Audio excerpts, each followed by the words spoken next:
Some former residents of Commonwealth Hall at the University of Ghana have been arrested by the Legon police. The student clashed Tuesday with police as tension rise over school management silence on accommodation for continuing students.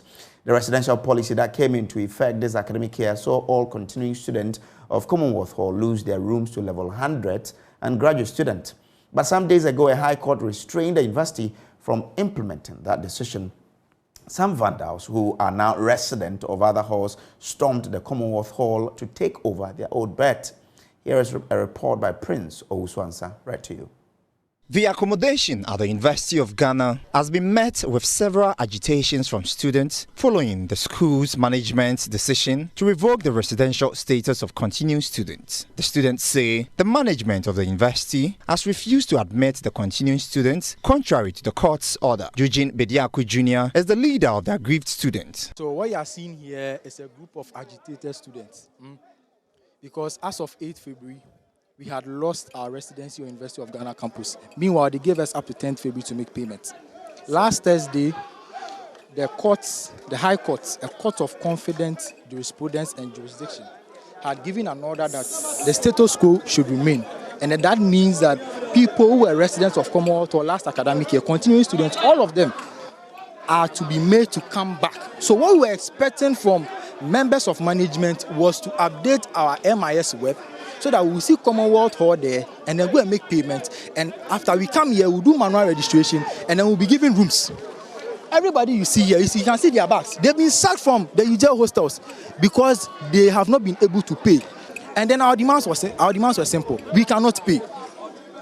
The court has given an order. Take us back. How is that so difficult? The aggrieved students protested against the school's management, demanding them to respect the court's order and admit continuing students in the halls. Boss, we want to make it emphatic clear today that the stone silent by the university management not to kowtow to the decision of the court is what? Tantamount to perjury. It is tantamount to unlawfulness. And we want to let them know that we, the descendants of Father Bacchus, can never be intimidated. But tension escalated as police and students were involved in scuffles over the school's silence on accommodation after an Accra High Court placed injunction on the implementation of the residential policy. See what they are doing. Just beating them. See that man. Beating students. Other concerned students lamented the exorbitant hostel fee and demanded a reduction since it will hamper academic activities. The thing is that they gave us some hostels that we should go there. And then that hostel, we are paying about 4,000. And then as we speak of today, they gave us deadline to 10th of February. But then as of 8th February, that thing has already disappeared from our MIS web. Those of us that were not able to pay. Myself, I'm one of the people who couldn't pay. And so yesterday, they started sacking the boys that did not pay, and then they are using the places there. They started sacking them. And so as we speak of today, we've been sacked from that house, and we don't know where we are going to. Now let us get on Zoom now and speak to a leading member of Old Vendors Association and the former JCR president of the Commonwealth Hall, Bernard Odrotechi. Ben, grateful for your time. You are currently at the Legon police station. What is going on there now? Bernard, if you can hear me, I want to find out from you what's happening, where you are, because we understand you are at the Legon police station now. Good evening to your viewers and your listeners across the globe. Few minutes ago, I left the police station of Legon. Currently, because of this particular interview, I had to seek for a very comfortable location so that I can grant you this audience. So yes, I was at the police station a few minutes ago. We returned to the senior common room of the Commonwealth.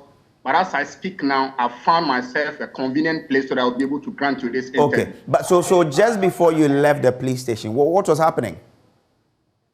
Fundamentally, it's all about students of Commonwealth who, since October 26, 2022, the University of Ghana took a decision that they wanted to convert the Commonwealth to a different architecture. The students then were on vacation, so when school resumed, they got a legal representation in court. They first had an interim injunction for 10 days. Then on the 9th of February, a few days ago, the High Court of Ghana granted an interlocutory injunction simply means that a kind of a restraining order will continue to be in place till the final determination of the full trial is given. Now, the student having heard this interlocutory injunction that was granted on the 9th of February 2023, proceeded to the hall because in the restraining order, it simply says that the status quo must remain. And what was the status quo before the university brought in the new residential policy? The status quo was that first, second, third, fourth year were primarily in the hall. So if a court of competent jurisdiction by not just a mean high court judge, a very great justice of the high court has given such an order, the student who respect the dictate of the law proceeded to the premises of the hall to take refuge simply because that is their residential facility. Now, the university management, upon sensing some of this kind of enthusiasm from the student, engaged the Ghana Police Service. And let me say on record that what has transpired today is affront to democracy, infringement on fundamental human rights. Okay. Because in any case, these students were not armed, they were not there to cause mayhem, they were there simply to say that a high court has given an order and such an order ought to be respected. Now, the police, you can see, as you are showing on your screen now, you can see even the police outnumbering the student body.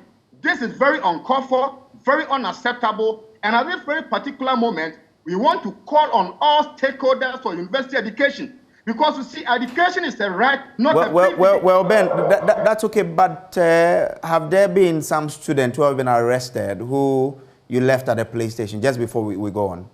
Surely, yes. The Ghana Police Service, in conjunction with the University of Ghana Internal Security, rounded up 18 of the Commonwealth students.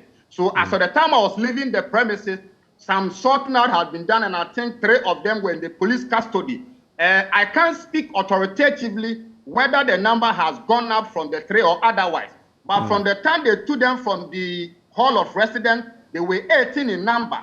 But as of the time I was leaving the police premises, there were 3 of them in the police custody. And I'm pretty sure that the lawyer representing the over 169 students in the High Court will intervene, and finally they will be granted bail. Okay, but you'd agree with me that it's not in the place of students to go and enforce a ruling by the High Court, right? It is equally not in the place of university management to also flout court order. And my brother, let me make it clear via your platform. There is not the first time the university management has in a way disrespected the court order. When the first interim injunction was granted, the university official disrespected that court order. We've moved to the second stage whereby in the court of law, don't forget that anytime you have a pending case in court, the plaintiff has a lawyer representing him or her, likewise the respondent. On the day when the interlocutory injunction was granted, the university management was adequately represented by their competent, astute lawyer. Are they in any figment of their imagination communicating to the entire world that the lawyer who represents the university never communicated to them that the injunction was granted? Look, let us call a spade, not a big spoon. Look, I think that we are turning Legon into a capitocratic environment, whereby as a former JCR president, what do you think what do you think is the best way that this situation can be handled? Look, when this whole ramatas and this controversy started, some of us made a very passionate appeal that look, Legon is there not for the sake of a vice chancellor, pro-vice chancellor. It is there to serve the interest of current students, former students, and other stakeholders.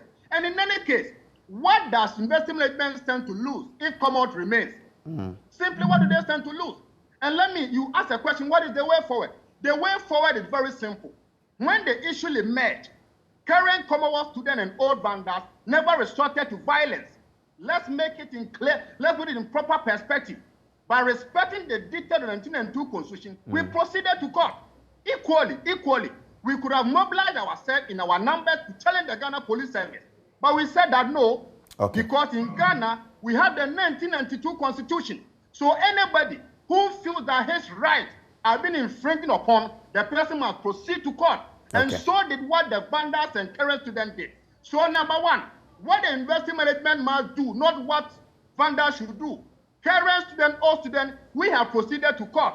And the court in its finite wisdom they acceded to some of our demands. And the demand is that the status quo must remain. So your question must be thrown to the university management that they have to respect the orders of the court. My brother, if we live in a country, all right. So Ben, I'm grateful. I think you made very cogent points there. Grateful. So Bernard is a former president of the Commonwealth JCR. Now still to come.